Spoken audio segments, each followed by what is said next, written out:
The fact is that most of us in our culture define who we are and how well we're doing, and even our very humanity, on the basis of some very artificial criteria. Those criteria, most of the time, are considered by people in our culture to be the ultimate.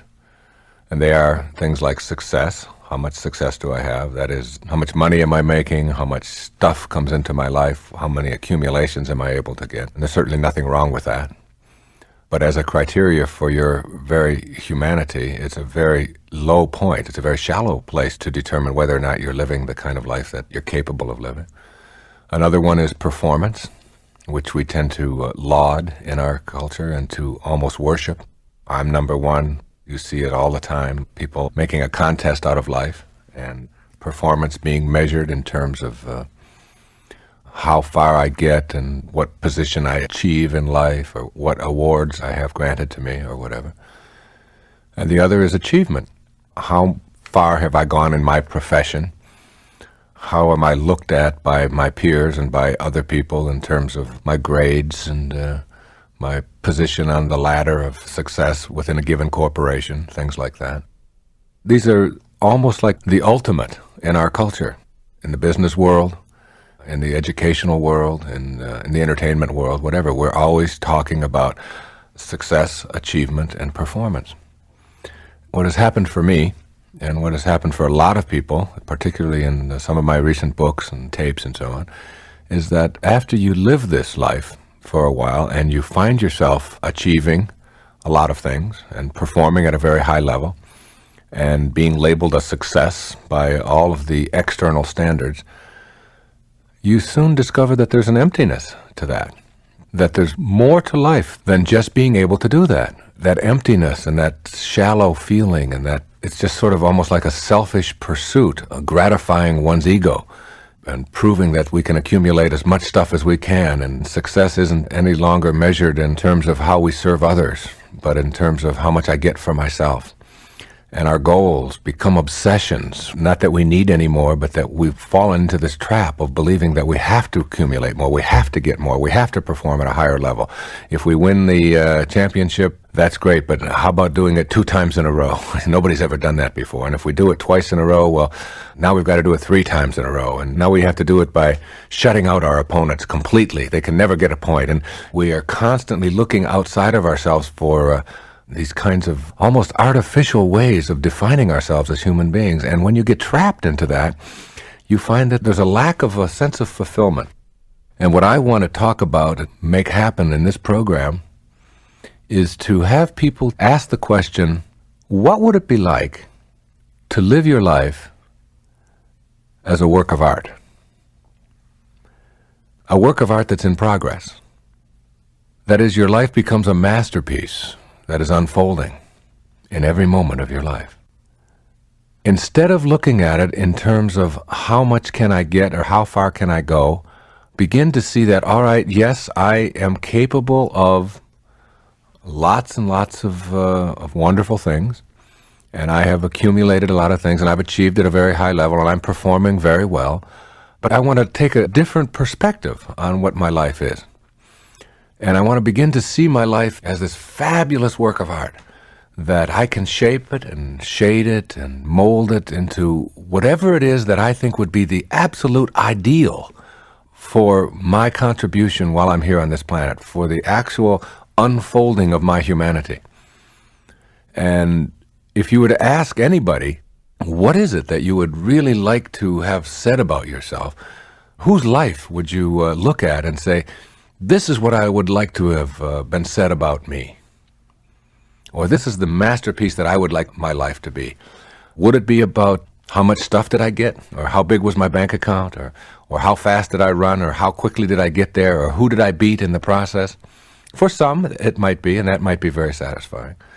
But on a much higher level than that, the answer to that question, for me, is in looking at the lives of people like Christ, who was perhaps the most influential person ever to live on our planet, ever to be on our planet. Muhammad, Buddha, spiritual masters who were leaving a message about the power of the human mind, More recently in our times, people like Gandhi, who was able to turn around the whole fate of a nation that had been subservient to an empire, the British Empire, all through a nonviolence and all through an approach to loving people and not making conflict something that has to be debilitating or destructive, and to literally put them on a course of running their own lives, all through simplicity and all through a sense of beauty and appreciation.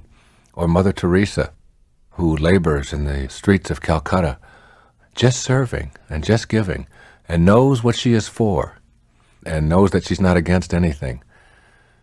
You see, there's a real irony in all of this, and I'm not here to put down, in any sense of the word, success and performance and achievement. I'm a person who has a lot of all of those things in my life.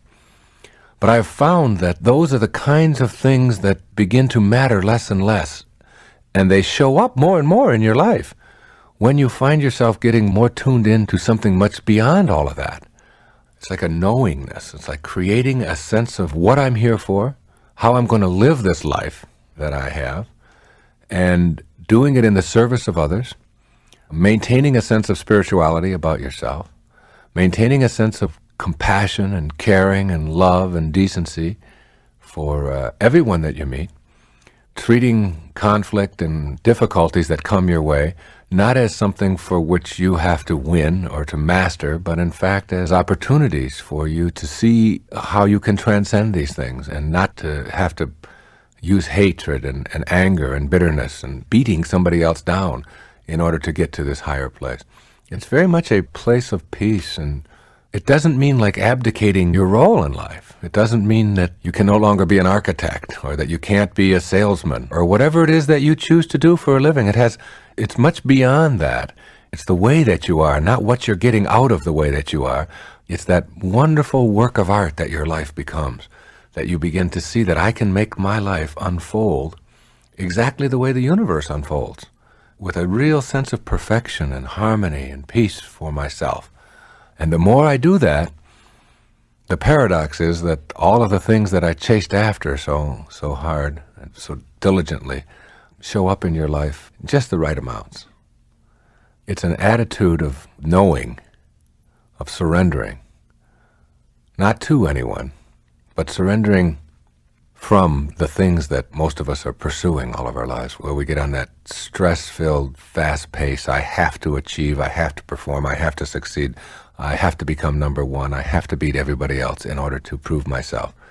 You begin to develop an inner sense of harmony, that those kinds of things are very low-level determiners of what kind of a human being you're going to be.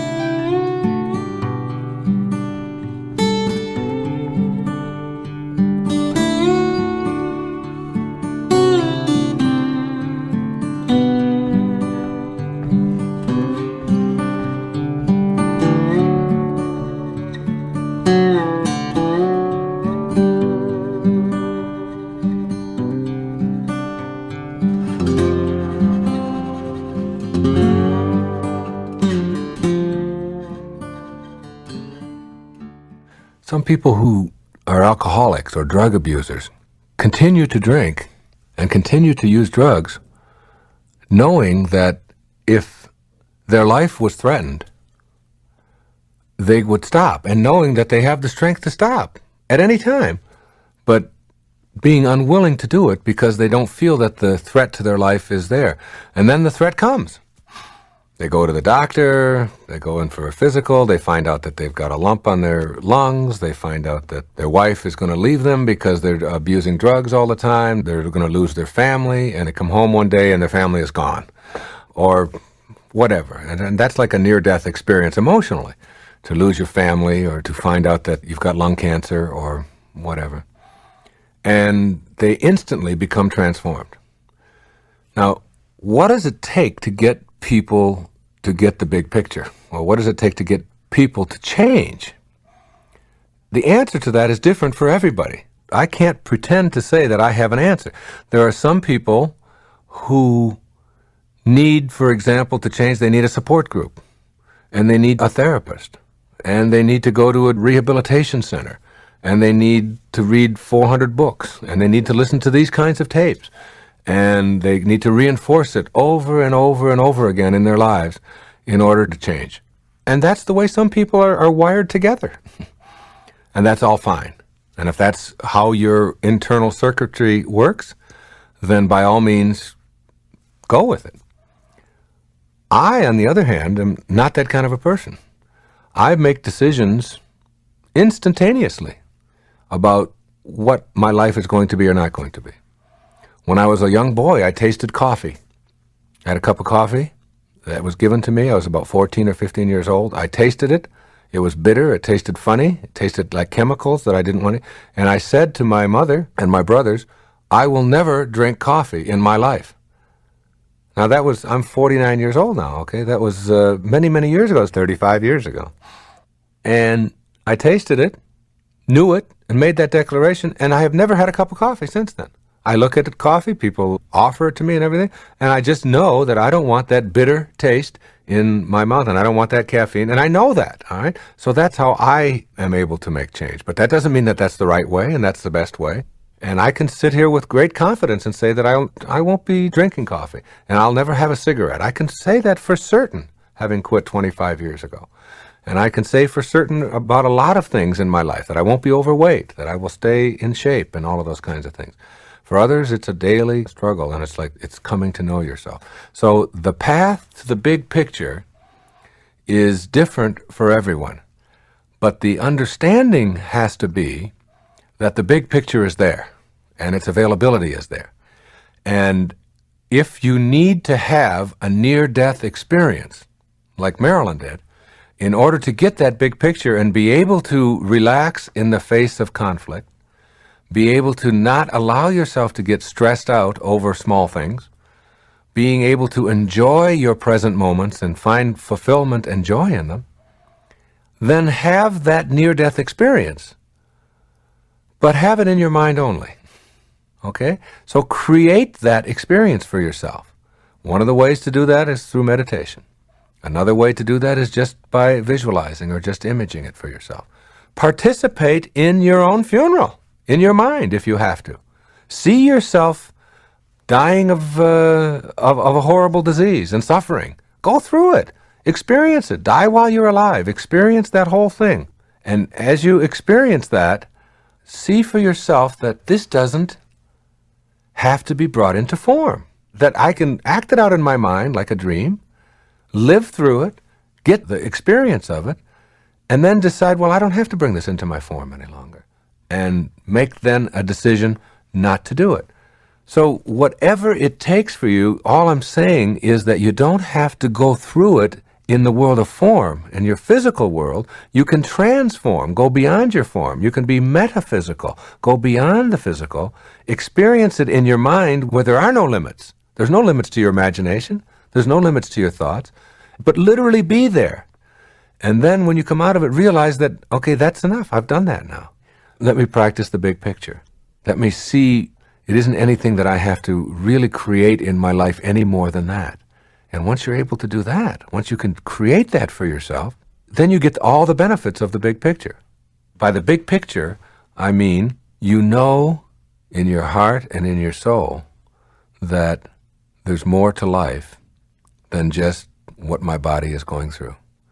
And you know that there's nothing worth getting yourself all bogged down about and getting all depressed about and all worked up about. You know it all. You see all of that. And everything that I'm doing to create that.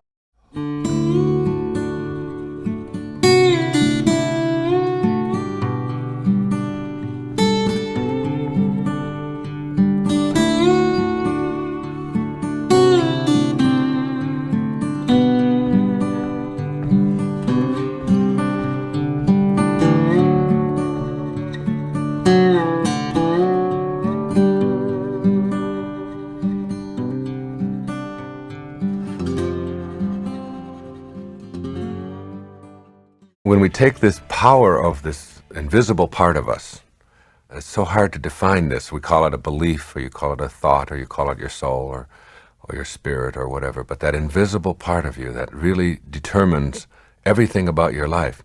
And you begin to say to yourself, all right, how can I apply the awareness of these thoughts and how I use my mind to make my life all that I want it to be, to bring into my life the things that are important to me, to improve the quality of my relationships, to have the success and so on that I think that I'm entitled to. And it's really getting to the point where you know that every thought that you have has a potential for coming into your life, for coming into form. You start to get real cautious about having anything in your mind that isn't going to work for you. And you begin to question why you would keep any of those thoughts in you. I can remember one story of a woman who came to me one time and told me how miserable she was, that she was married to a drunk. And I said, well, what's wrong? And she said, well, he slurs his words and he repeats himself and he smells bad and it's just awful to be around him. And I said, let's see if I understand. Let's see who's crazy in this little scenario you have just described. Now, you said you've married to a drunk, and the drunk slurs his words and he repeats himself and he smells bad and he sounds foolish. I said, that's every drunk I've ever known does exactly that. We got a drunk who's acting and doing everything that you would expect a drunk to do. Now we got you, and you're married to someone that you call a drunk, and you're expecting him to be sober. You know, now who's crazy? The drunk who's doing what he's supposed to, or you who's expecting someone who is what you've defined him to be something different than what they are? He is what he is. And why would you want to entertain, why would you want to keep thoughts in your mind that are making you miserable, which is going to expand misery for you in your life by just having those thoughts there? Why not change around those thoughts and tell yourself that you're, like, if you argue for your misery, then the only thing you're going to get is your misery. You have to get that, and you're arguing for it all the time. You're going around talking about how miserable you are.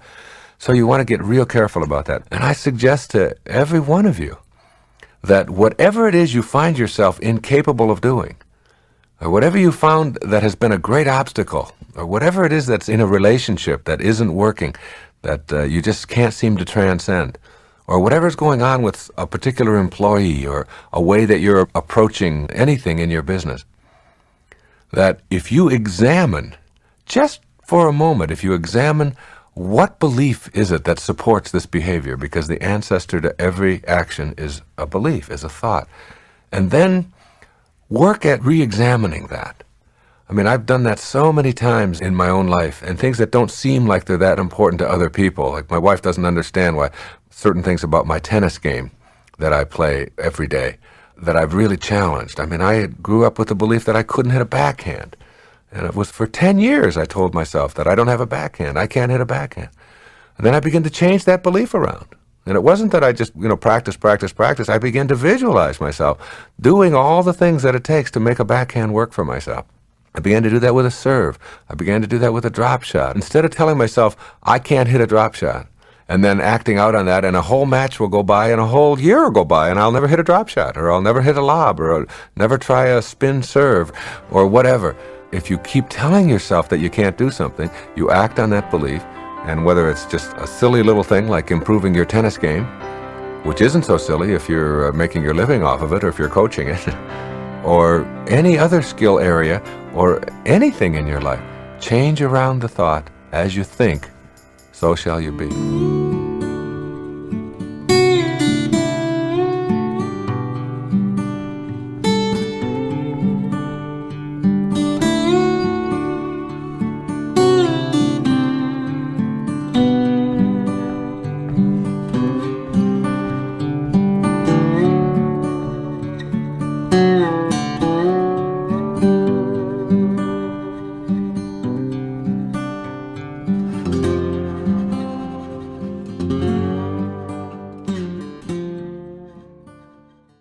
One of the most alarming insights I had was 5 years ago when my grandmother died. I was with her. She was 95 years old. And she was an hour from death. And she was admitted to the hospital about 2 o'clock in the morning. And one of the things that the hospital did was that they weighed her for some reason. They had to have, they're into their records and keeping track of things. You don't get into heaven if you don't have a weight certificate, and maybe if you're excess baggage, you don't get in or something. I don't know what their thinking is, but there's this kind of linear, all this record keeping.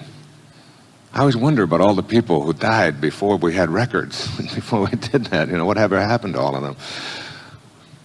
And so she weighed 133 pounds when she entered the hospital, and we all knew that she was very close. And then life passed from her body. I mean, we watched as life literally left her body. And there she was. There was this package of, it was getting cold and stiff, and it was like this package of bones and stuff, matter. And it certainly wasn't my grandmother. That package there that was now deteriorating and going to be gone. And when they weighed her for the death certificate, she weighed 133 pounds. Exactly the same. So that whatever it is that constituted her life, her very life, her very essence, is invisible and weightless. You can't weigh it. And that's true for you. That's true for every single one of us. That what our life really is all about, it defies the world of form. It defies the world of linear. And yet we spend almost all of our energy and our time here, in this part of our consciousness, in form, believing that this is who we are. When you learn to go into your mind, when you learn that your mind is really a place that you can visit and exquisitely touch the face of God, you can remove the tension and stress and everything else that's troublesome in your life when you give yourself time to experience your true humanity. That concept of understanding that universal intelligence that is a part of our consciousness is not just something for mystics and people to go in loincloths and contemplate in caves. It's for us. It's for every one of us in the practice of our daily lives, in whatever business we're in.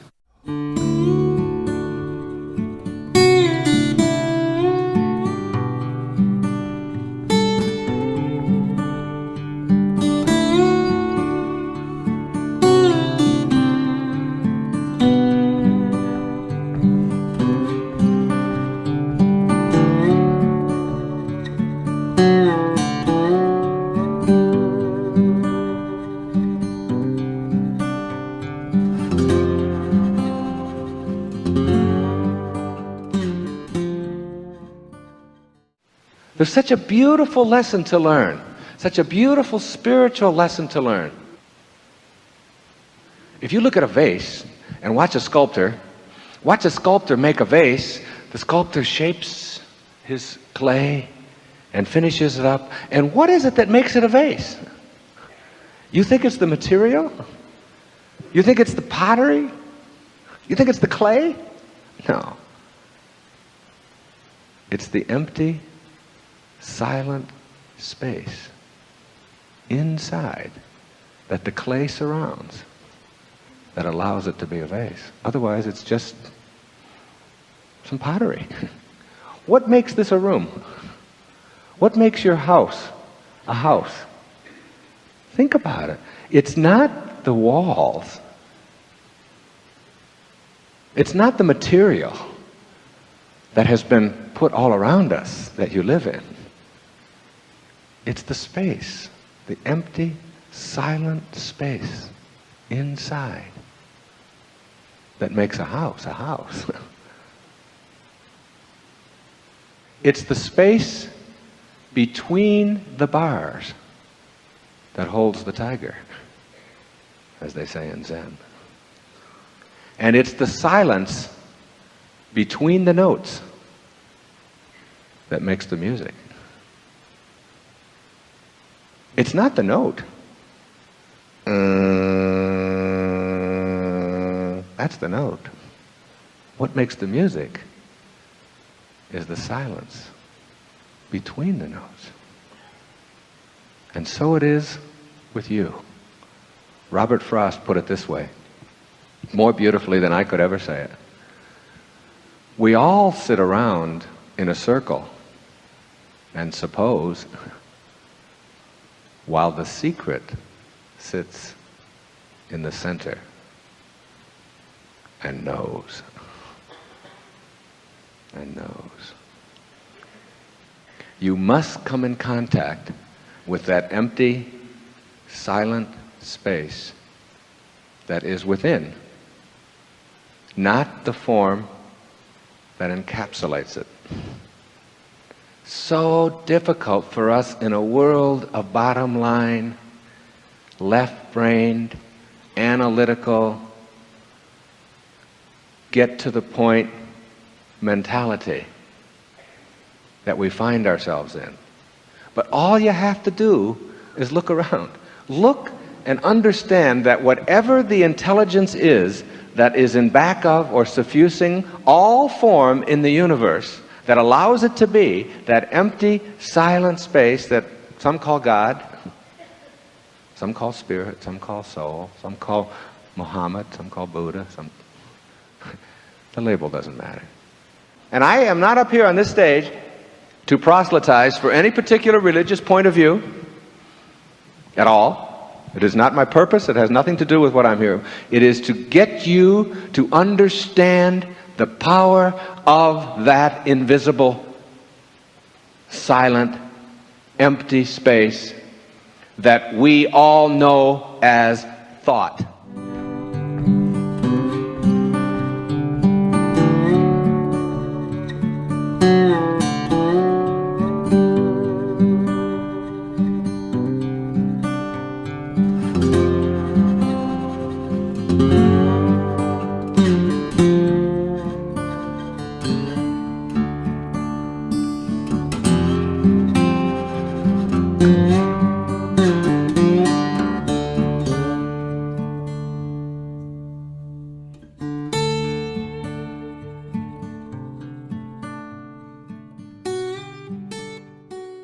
The awakening process, the awakened life, what a wonderful notion that is, to be awakened. It's like when you go to sleep at night and you're dreaming, the only way you know you're dreaming is to awaken. And it's a similar thing here, this awakened life business that we're talking about. When you wake up from this dream, this 80-year dream or 100-year dream, you begin to realize that the only way you know you're dreaming is to awaken. You want to create an awakening process where you really are looking back on the dream from a perspective of what is, rather than what you think it should be, or judging it. And there was a wonderful lady, some of you will have heard of her. Her name was Peace Pilgrim, and no one ever knew her real name. And Peace Pilgrim was this woman who was in her 70s when she died, I believe. And she walked all across the country, just promoting peace. She was a little old white-haired lady, and she would go on television and radio stations and just talk about how positive it could be, and then she would walk to the next city and the next. There's a book out about her called Peace Pilgrim. And she had, in one of her little booklets, something that I think is really an indication of the awakened life, a real indication that you're awakening. And this is just a real short list of what some of those things are. When you see yourself moving beyond that success, that performance, that achievement that so motivates your life, and begin to awaken to a new level, to a whole new level of experience. You'll see it this way. The first thing you'll notice is a tendency to think and act spontaneously, rather than on fears based on your past experiences. In other words, you begin to trust and surrender and to have a sense of spontaneity about your life. And you're not always focused on whether it's going to work out or not going to work out, and be afraid if it doesn't. And those thoughts are you're no longer wanting those thoughts to expand in your life. And then you'll notice an unmistakable ability to enjoy each moment of your life. Every moment becomes an exquisite part of your existence, and you'll find yourself, even in times when you used to think of them as boring or routine, like, maybe getting in an airport and being delayed for a couple of hours, you begin to find an unmistakable ability to enjoy that, and to not judge it, and to see it for what it is, and to even be grateful for it, that you're not getting on a plane that wasn't supposed to leave at that time. You begin to see it that way. And you begin to enjoy the little things that we so take for granted. The moments with your children. The times when there's chaos around and you think, oh my God, I'm never going to get through this. You suddenly can stop yourself in the middle of that and and see the irony and the fun and the joy in it, and the quiet times, and even driving back and forth to work, or you find yourself having this unmistakable new ability to enjoy every moment that you find in your life and to treat it all as a gift. It's a sign of the awakened life. You also find that you're developing a loss of interest in judging other people. You're off of judgment. You're moving beyond that. You understand the truth and the notion that you don't define other people with your judgments. You define yourself as someone who needs to judge. That each one of us is defined by our own thoughts and our own actions. And even those people who are behaving in ways that are antisocial and that are criminal and so on, you find yourself less judging them and more seeing them for what they are. Not saying that they shouldn't be held accountable and responsible, of course. But that judgment, that inner hostility, that inner anger toward them is replaced by a sense of wondering, how could that little baby at one time who was in its mother's arms turn out this way? What created that? And I wonder if there's anything I can do to help eliminate that in other children, rather than the judgment. You find a loss of interest in interpreting the actions of other people. You don't become this great interpreter for what everybody is and what everybody is doing. The awakened life beckons you to just sort of observe it, to note it. And even in your own behavior, you become less inclined to interpret it and more inclined to say that this is just an indication of where I am or where I am not at this particular moment. And with no need to analyze it. You see, when you analyze something, analyzing is really a violent intellectual act. When you analyze something, you have to break it apart, tear it apart and break it open and find out every little piece of it. It's like intellectually violent. The opposite of analysis is what we call synthesis. Pierre Teilhard de Chardin talked about the universal synthesizer is love. You begin to see how everything fits together rather than analyzing every little bit of life and interpreting everything for people. You try to do less of that and more of seeing how we all fit together. The awakened life means a loss of confrontation. You're no longer interested in it. It just isn't important to you. It's like having to prove yourself and make a contest out of everything. It's just no longer there for you. The real sense of the awakened life behind that is that you don't have to make anybody else wrong. And you don't have to make yourself right. That's the real sense of awakening, when you begin to know that there's much more to life than making a contest out of it. I noticed that when my little boy, who's 2 years old, goes out to play, any place, the only reason that he does it is for fun. I mean, he doesn't try to win, he doesn't try to beat anybody, he doesn't try to confront anybody. He just goes out to play. And we lose that in the name of confrontation and conflict. I remember Tom Crum talking in his book, The Magic of Conflict, about an example of if you were an adult and you went to a playground and you decided to sit down with a 3-year-old and to make sandcastles. And you made all these beautiful sandcastles, and suddenly the 3-year-old stood up and kicked your sandcastle over. What would you do with that? I mean, you wouldn't try to make him wrong and make yourself right, and you wouldn't have a fit about it, and you wouldn't scream, and you wouldn't holler, and you wouldn't say, how dare you do this, such a thing, and be all upset about it, and I've made a contest out of it. You'd say, this is what 3-year-olds do. They knock over sandcastles, and it's just for play. You begin to develop that sense that inside every one of us is a little 2-year-old who wants to come out and play and doesn't have to win and doesn't have to beat anybody and doesn't have to be in conflict or confrontation. That little child inside of you begins to surface when you start awakening. You lose the ability to worry.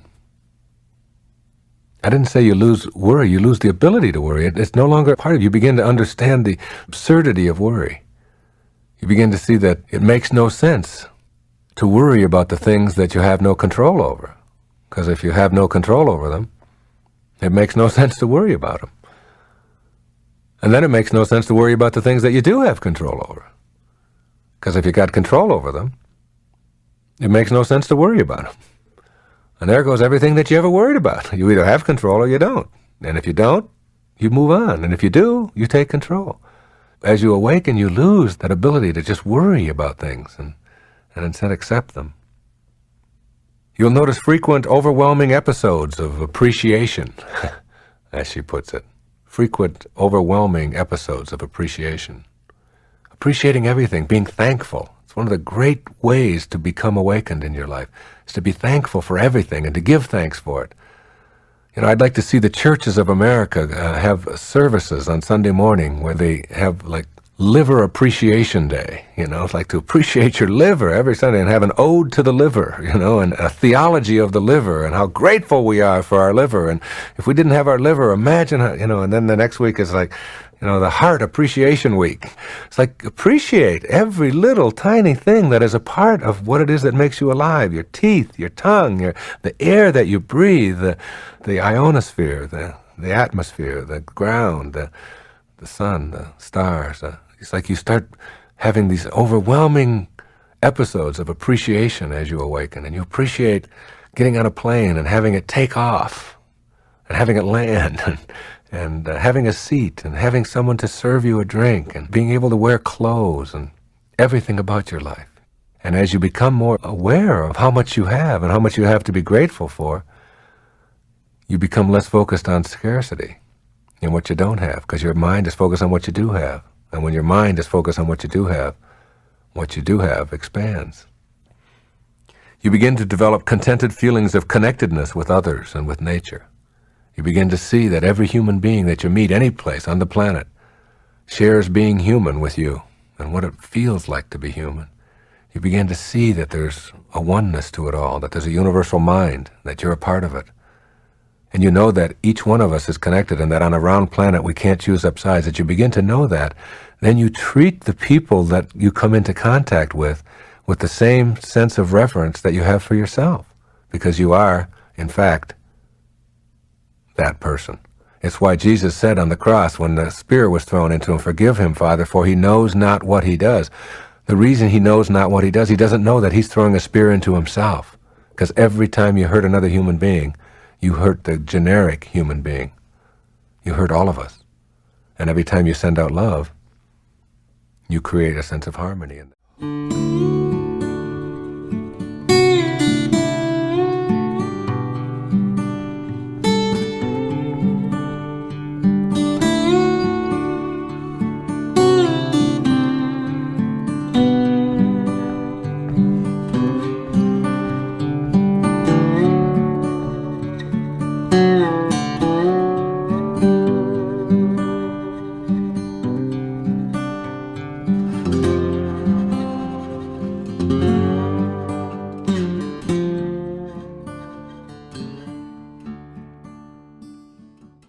While you cannot control how other people are going to act or react in your own mind, that's for them. Each one of us is capable of doing that for ourselves. You can certainly be impactful on how that other person is going to react to you by how at peace you are with yourself and how unattached you are to whether the outcome comes out the way you want to, and being focused on how I can serve the other person rather than what is going to come to me. You're able to do that. You can do that in all of your relationships. You can begin to look for in your own mind all the beauty and the joy and how you want that relationship to be, and you can see it and you can ask yourself that. Like I give the example often of having two selves, and one self is a thought and the other self is a form. If you hear somebody say to themselves, "You jerk, you dummy, you shouldn't have done that," you've got two people there. You've got the person who is doing the name calling, that is the thought, who's saying, "You jerk," you got that, and then you got the jerk, who is the body that has to react to what kind of thoughts that you have. So if you call yourself a dummy or a fool or a jerk, you have a thought of jerk, and you have the jerk who has to react. And what you want to do, and what meditation can help you to do, is to bring into harmony those two selves, so that self one, the thought, and self two, the body, the form, are in unity, are in oneness, and that you are only calling yourself what you want yourself to be. And you are only seeing what it is that you want in your mind, what you want your body to do. So as you go into meditation, what happens is that you leave this body and you enter into that invisible world that formless, dimensionless world of thought, and you then begin to realize that you're not even your thoughts, that you almost are watching yourself from a consciousness point of view. You're watching yourself think, and then you watch yourself react to the thoughts. And you can literally ask yourself, what's the solution to this? Or what can I do? Or why is this a problem for me? Or why am I creating this in my life? Or why am I having such a difficult time with my wife? Or why am I always having so much time with this particular person on the job? Or what is it about me where I always create I set up myself to fail? Answers begin to come floating right into your consciousness from a higher part of you, which you'll never see if you don't believe. And you can begin to apply this. There's a wonderful story of a man who was bothered and troubled by a car honking. He is awakened by this car that is honking for his neighbors next door. He says to his wife, "If I had magical powers, I would be able to put 4 flat tires into that car every time he comes here." And his wife said, No, you don't have it yet. And then he said, "Well, if I had magical powers, I'd be able to put a silencer on that horn, and I wouldn't even be able to hear that horn. That's what I could do if I had magical powers." She said, "No." She said, "If you had magical powers, you wouldn't be disturbed by that horn."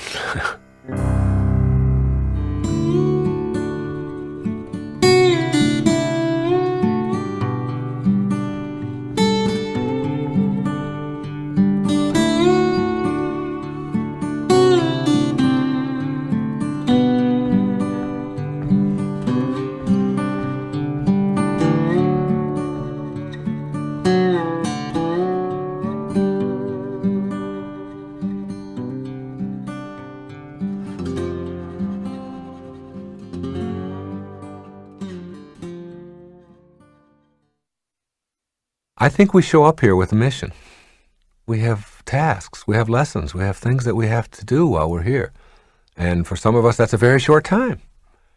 And for some, it's a very long time. And some people will have 30 years experience, and some people will have 1 year experience 30 times. 2 different approaches. They endlessly keep repeating the same thing over again, and others are growing. It's not the same for anybody. I just talked to somebody just the other day who's got 29 years working at a plant in Indiana. And his real love, he has an apple orchard. He has 290 trees. He knew so much about apples and about all the different kinds of apples and about all the controversy about pesticides and why they have to be used and which ones are safe and which ones aren't and how much water that you have to give them and why you just let nature do it in a certain way and where you plant them and when you harvest them. And he had this whole thing he had discovered about how to keep apples for 6 months by putting them in your refrigerator and keeping them cool, but you've got to keep moisture in there. He said the moisture goes out, and he was so excited about his apples. And yet he spends 99% of his life, he's doing something that he doesn't like doing. I said, your bliss is your apples, isn't it? And your apple orchard. He said, I love it when I'm out there with that. I just feel like I'm with God at that time. I said, is there any way to make this so you don't have to do this other stuff, so that you don't have to spend your life in this sort of inauthentic way where you're always thinking about how much you dislike what you're doing?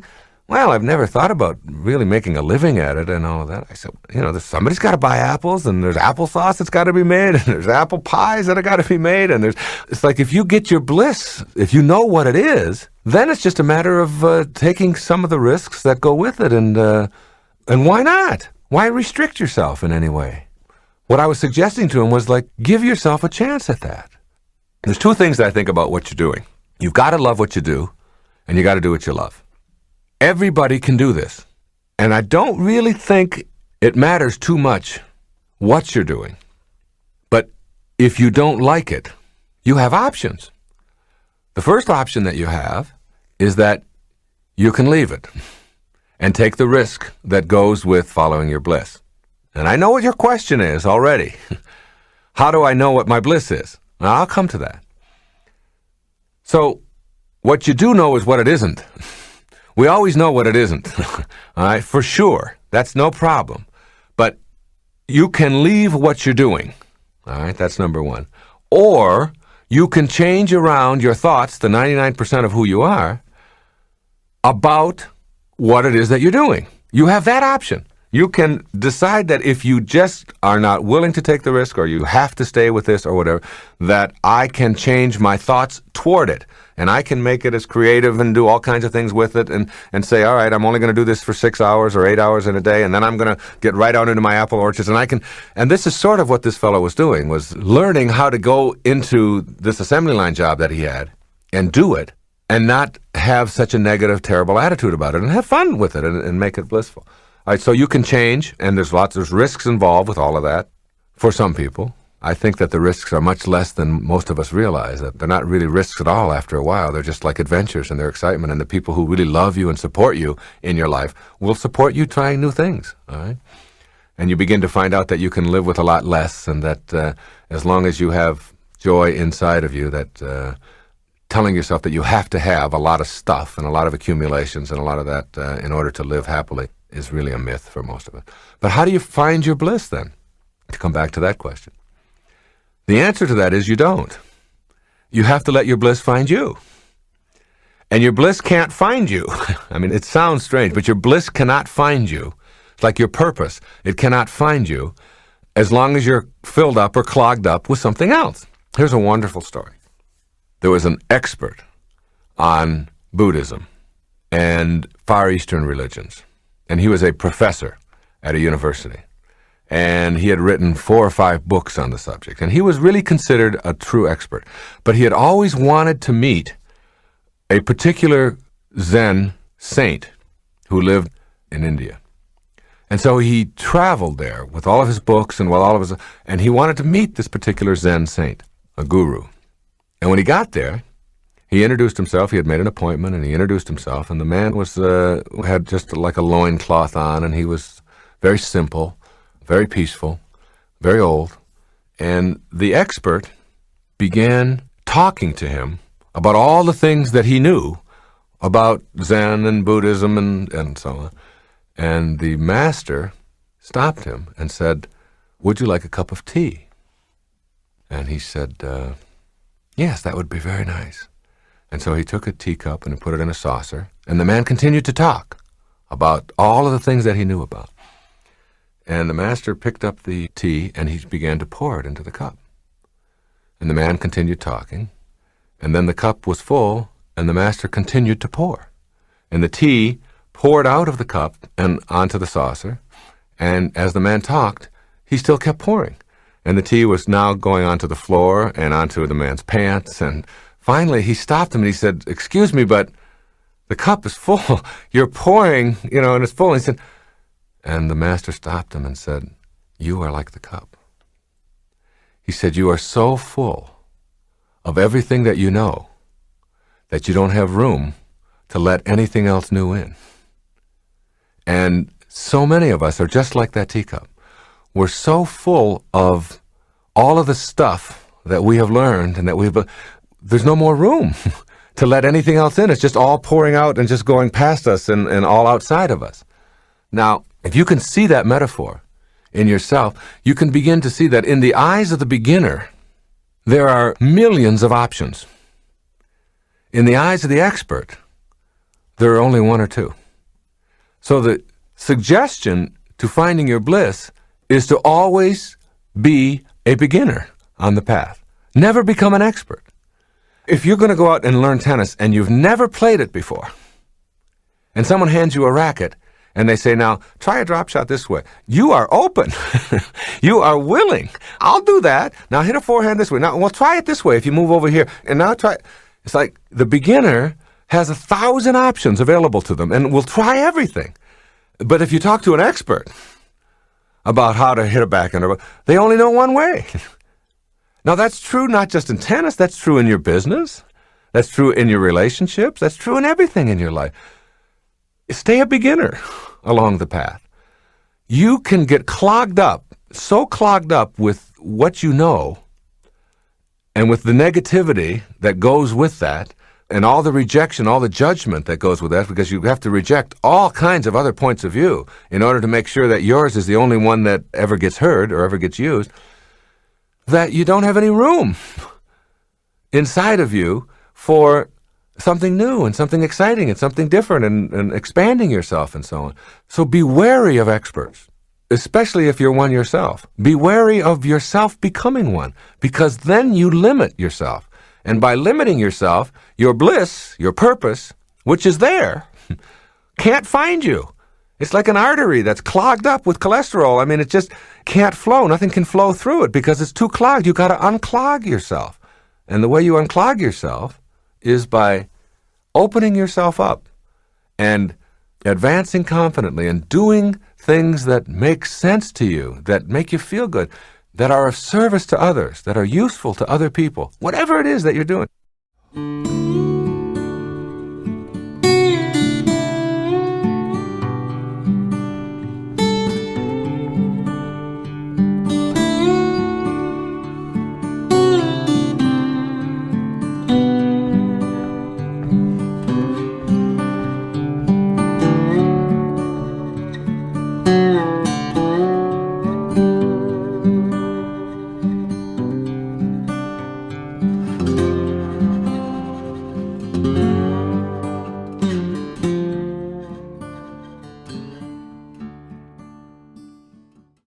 I tell people, supposing you went to sleep and you had a dream, and in your dream you had, all these different characters, and you had all of this money, and you had everything that you wanted in your dream.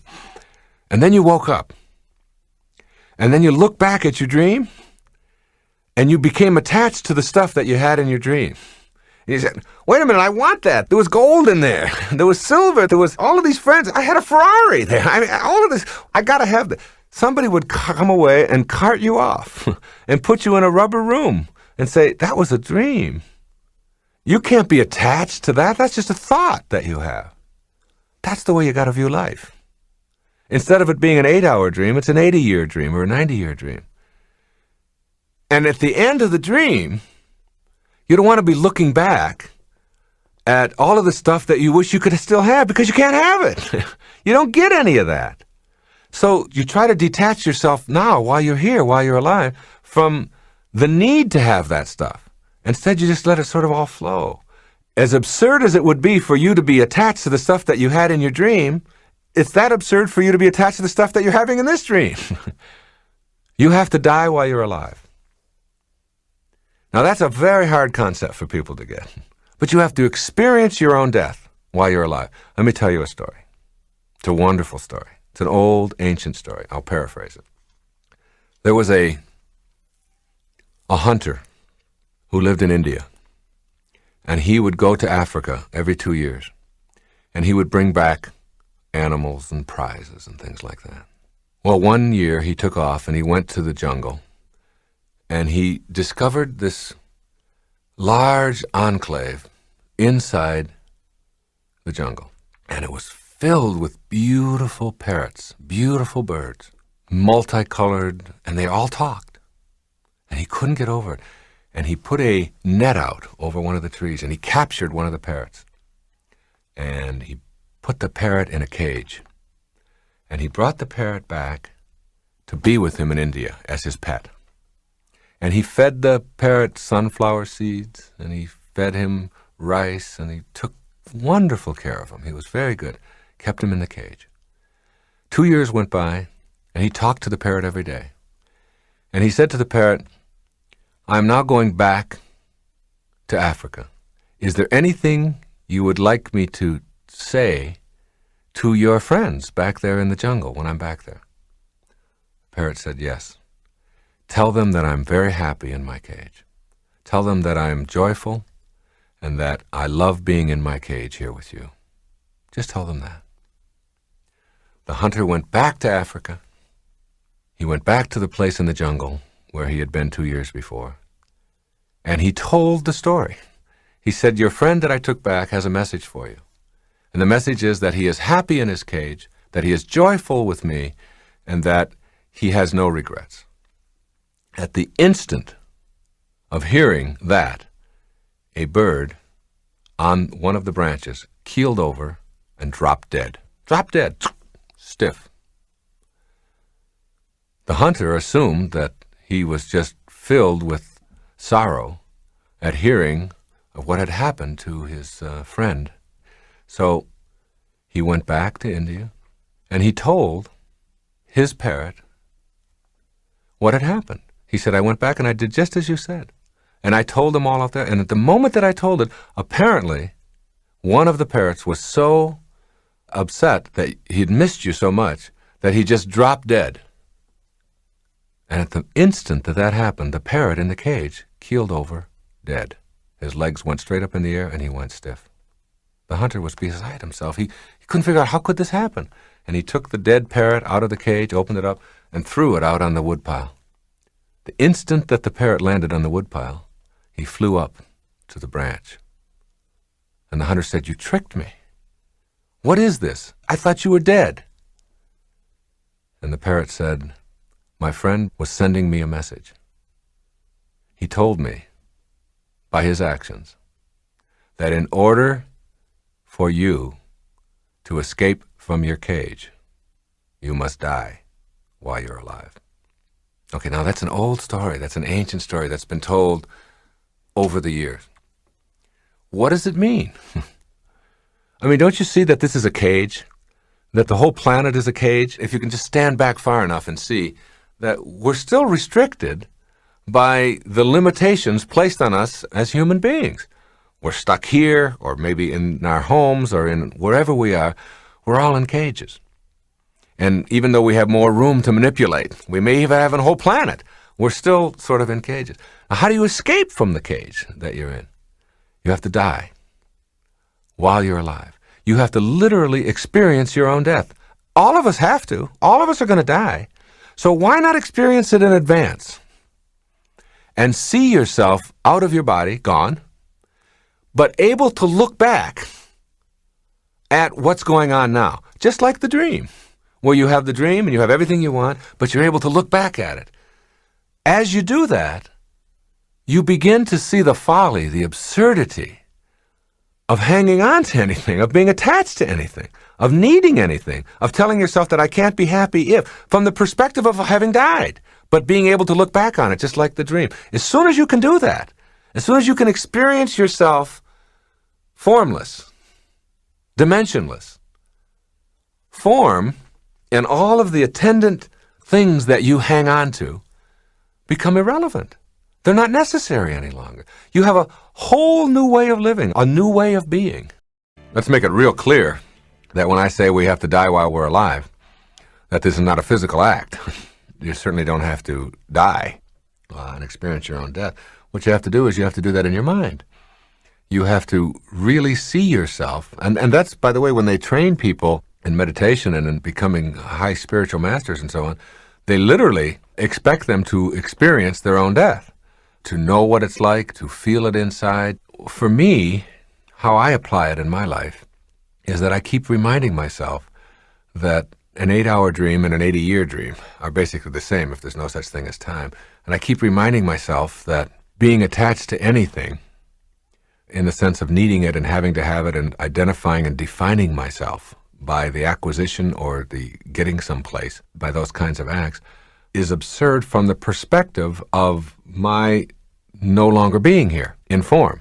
I'm like Carl Jung when they said, do you believe in life after death, or do you believe there's a God? He had studied it all of his life. He said, no. He said, I don't believe it. I know it.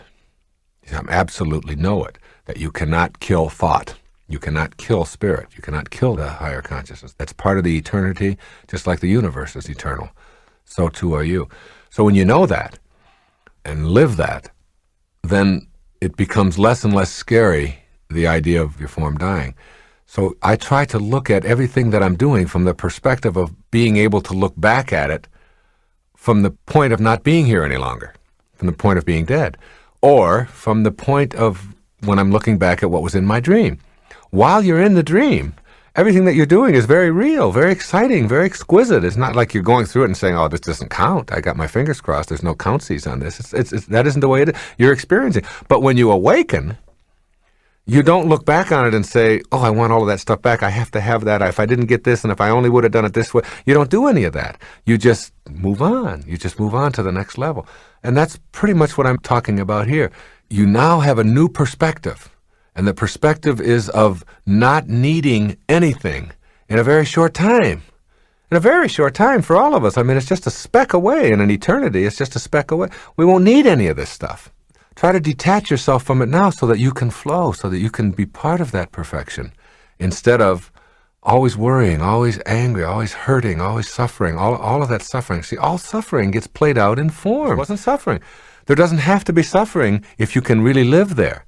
You don't have to have a terrible accident or come close to death or anything like that to do this. You can really get that new perspective of looking back on all of this that you're doing now from the perspective of no longer having to have anything or own anything. That your humanity, your divineness, isn't in things and acquisitions.